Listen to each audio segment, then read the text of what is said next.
how many of you want to make more money? Yeah? How many of you want to increase your retail sales? Yeah? Okay, well, you're in the right place. So what we're going to be doing today is we're going to be talking about Easy Hair Pro and how to add more money to your service tickets and add more retail to your tickets. How's that sound? Awesome. It does? That's fantastic. Okay, you guys all know me, but for the purposes of our teaching class today, I'll introduce myself. My name is Stephen Mason. I'm a teacher with Easy Hair Pro. I'm a stylist here at Studio C. And I've come today to teach you about how to make more money on your average ticket, on your tickets using Easy Hair Pro. So, what I would like to do is I'd like to acknowledge you guys for coming. I know that this is after hours, days off, and thank you for being here. Thank you, Lori, for coming, and Kata. Also want to thank Christy and Easy Hair for allowing me to be here today. So what I want to do is I want to take you back to 2007 when I first started doing extensions. When I first started doing extensions, it was the little glue pieces. It was the little beaded pieces. It was the braids. Oh, you do? All the methods that I learned how to do then were very either painful, they broke the hair, I didn't like the result, it looked chunky on the client. For whatever reason, all the extensions that I learned to do, I probably did them for maybe 6 months and I was like, I don't want to do this anymore. I don't like the look. My client doesn't like that their hair broke. Whatever the reason would be. So fast forward to maybe 2010, when I went to work for LifeSpa. They came out with some tape-in extensions. We went through one company and it was kind of, just wasn't a great method. So then we got introduced to Easy Hair Pro. Nobody in the salon wanted to do extensions because, as Lori can probably vouch, extensions were kind of a pain in the butt, either for the reasons that I told you, they had all their different nuances. They're very time-consuming for stylists. So you have someone in your chair for like 8 hours a day just to put in. I mean, that's not very cost-effective. So how much would you have to charge that client to actually get the same day's pay as you would if you had a client every hour? What do you think? $1,500. Yeah, you'd have to charge that client a lot of money to make it productive for yourself. So I was the only one in the salon that really wanted to do it, and I didn't want us to not have it. So I kind of just took it on as I kind of didn't want our salon to not offer this. Nobody wanted to do it, so I said, okay, I'll do it. I was very surprised at how easy it was. Obviously, the name Easy Hair Pro. The tape-in extensions are the easiest. They don't damage the hair. My clients aren't complaining about their hair being broken. They take anywhere from probably 15 to 45 minutes to put in. So let me tell you about a client that I had that really sold me on these. Her name was Jennifer Jones, and she was probably my second person, I think, to get these. We had a big sign on the window. It was like extensions starting at $50, something like that. So it drove a lot of attention. So Jennifer came in, so she was like, tell me about these extensions, $50, that sounds too good to be true. So I told her about it, and we put, let's see, Jennifer had, let me start about telling you this. Jennifer had just had her last child. I think she was about 6 months out from that. She had 5 children, pretty much back to back. I think she was pretty much pregnant nonstop. She had little to no hair before this process. She had very fine and thin hair. So you can imagine maybe what's happened to her after having 5 children. Have you guys had some clients that have had some babies, even just one, even yourself? My hair fell out. Had Jordan. Really? Mm-hmm. Yeah, that can be kind of traumatic for women. So Jennifer had had 5. She had very fine, thin hair. So I believe we did a 4-box application on her. We needed to do, she had maybe a little bit longer than Chelsea's length haircut. So we had to put in quite a few to actually give her a layered look to, to kind of make it layered and look nice. So the next day I wasn't actually at work, so she came in, and when I got to work, I had a note at the front desk, and all I remember saying, I wish I kept it, was, "Stephen, you have changed my life." She said, "I have never really felt like a woman until now." And that sold me. I was just like, this is someone who's never really had a lot of hair, who had fine thin hair, and now what she did have, she lost. And for you guys, I'm sure you can relate to what your hair, how that makes you feel and connects you to being a woman. So it just really kind of touched me, and that's why I do what I do now. For whatever reason, the gratification that I think we all get as hairstylists in this industry, for me, is solutions for women who their hair's falling out. I can't imagine what that must be like to, be losing one of your best, accessories. So that's why I do it. And the reason why I tell you this is not to impress you on where I've been and what I've done. It's to impress upon you what I think it could do for you. Personally, I like doing 2 to 4 sandwiches, 1 box or less. You can go all the way up to probably 5 boxes if you wanted to give someone really long, thick hair, and that's great. I just really connect personally to having solutions for women that are losing or thinning their hair, which for our salon, you guys know we actually have a lot of women in that demographic that are in their 40s, 50s, 60s. Their hair is starting to thin. They're losing a lot of it. So that's why I'm here today, to give you guys some knowledge and hopefully help you increase your sales and make your clients, feel better, which and makes you feel better. Is that okay? Yeah. Okay, awesome.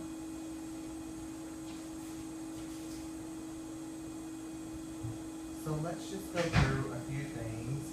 I know you guys know how class works here at Studio C, but cell phones, keep the cell phones up unless you're taking pictures. We'll go through a little bit of technical later. I'm totally okay with that, but messages and things like that, let's try to keep those for after class or on break time. Also, I would like you to make it your goal when you leave here tonight to, if you haven't already liked Studio C on Facebook, please like Studio C and also like Easy Hair Pro. And then if you do any work, obviously, if some of you guys, I think Lisa wants to keep her extension, we're all going to get one put in. You don't have to keep it, we can take it out. I just want everybody to feel what it's like to put one in and take one out. But if you would like to take a picture of that, please like, hashtag Studio C, Easy Hair Pro. I've written it up there for you. It's all lowercase, just like that. Okay?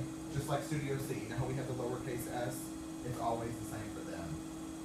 And we also are going to have a code of honor. So what the code of honor is that there's no perfect people allowed. Okay? Look at your neighbor and say, this is good news for you. This is good news for you. And what do I mean by that? I mean, you're going to make a mistake. And when you put it in or take it out, you've never done it before, more than likely. So mistakes are okay. This is the place to mess up. That's why we call it class. If you don't mess up here, you're going to mess up on a client.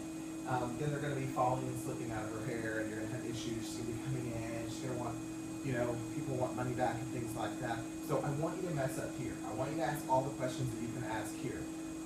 Nobody's allowed to be perfect, and nobody's allowed to not make mistakes. Is that cool? Okay. Look at your neighbor and say, this is really good news for you. Really good news for you. Awesome. Okay. So let's do a little bit of human hair knowledge. I'm going to pass around the swatches right now. And as you look at them, take your time if you want. We just got a little bit. I want you to be thinking about, where do you think this hair comes from? Where in the world do you think that they get their hair from? Russia. You said Russia before feeling it? Okay. We got one Russia. I am thinking perhaps you are buying the hair all in India, yes? We have in India.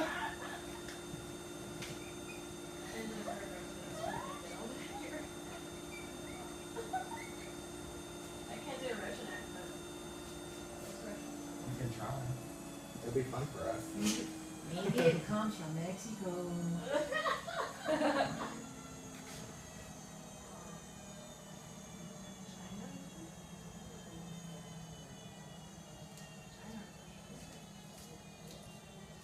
What you got? You got an idea?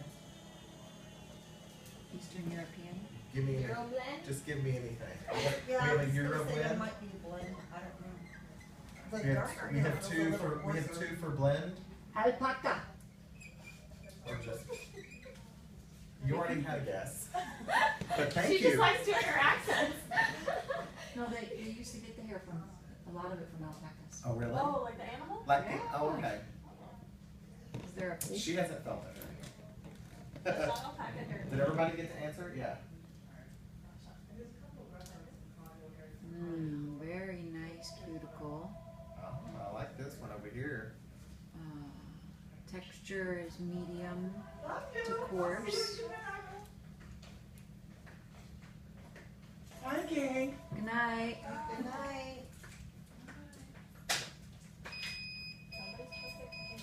Yeah, it's Middle European. What did you say? What was your answer? It's like Middle European. Middle, Oh my God. Middle European. Okay, so if there's Europe, right in the middle, you put all the hair. We're all wrong. Anybody want to know what the hair is? Yeah. It's Chinese. She said Chinese. I said Russian. You did? You said okay. Cool. So the hair is actually Chinese. So the hair comes from China, which I can't spell. Anybody have any guesses why? It's got the most strong cuticle, smoothest, it's the strongest hair. Did everybody hear what Kata said? Thank you for your answer. Yes, the reason that it is Chinese hair, it's very strong. Your European hairs are going to be finer, so it's they can be a little bit more easily damaged. And then your Indian hair, kind of the same. It tends to be a little bit more wavy. So this is going to be the most resilient hair. And I have to tell you, from working with all, let's see, 1, 2, 3, 4 of the tape-in lines that I've used, this is the best hair. I've actually seen a few more, just have clients come in that have a different kind of tape-in that I've taken out. Hands down, best hair.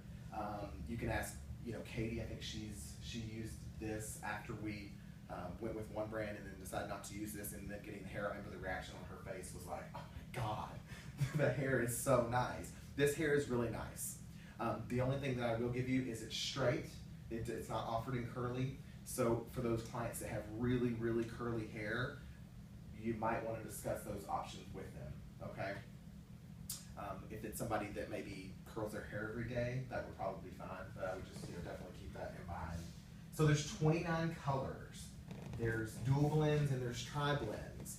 So you can pretty much make any color. A lot of people, may look at them and they go, well, what about, this color? What about this color? I guarantee you, if you look through there and just color match, and we're going to do that in a little bit with each other, you will find something that matches the person.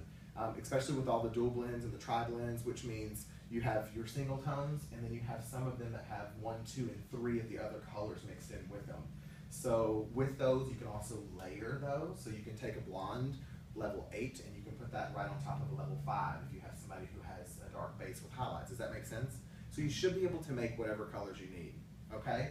If there is a color that you do not need, there are 3 shades that can be lightened. The hair's dyed with textile dyes. Does anybody know what that means? It's dye that's used on fabrics, typically. And how do they go about that? Do you know? How do they use? Do you know how is that different than hair color? I don't know. Any ideas? Textile dyes take a longer period of time. The hair tends to soak in vats of this stuff, and it's like a chemical solution, and it absorbs the color over time. So that's why you also notice the really light hair. Did anybody see the lightest one? This is Chinese hair, right? If we do this with lightener, what happens? We cook it. It cooks. So the reason that they're able to get these is because of the method in it. It's a very slow time process that gets the colors of the hair. So there's 3 shades. If you guys want, I can pass this back around. You can look for them. The 3 shades are Raw Cocoa. I know these. I don't know why I'm looking at my notes. Raw Cocoa, Cocoa Cake, sorry, coffee cake and marzipan. So those are your 3 shades that have not been dyed with textile dyes. They can be lightened up to 2 levels with 20 volume developer only. You want to treat the hair just as you would double processed hair. So what does that mean? Yeah, you can lighten them, but you just want to treat this hair, if you needed to lighten one of those 3 shades, just like you would one of your clients who has pre-lightened hair or has double processed hair already. The hair, just remember, the hair's already been through a little bit. You don't want to probably slap 40 volume on it, you know, with bleach. So 20 volume only. And what 3 shades again? Cocoa, frosted cake, and marzipan. Very good. Raw cocoa, coffee cake, and marzipan.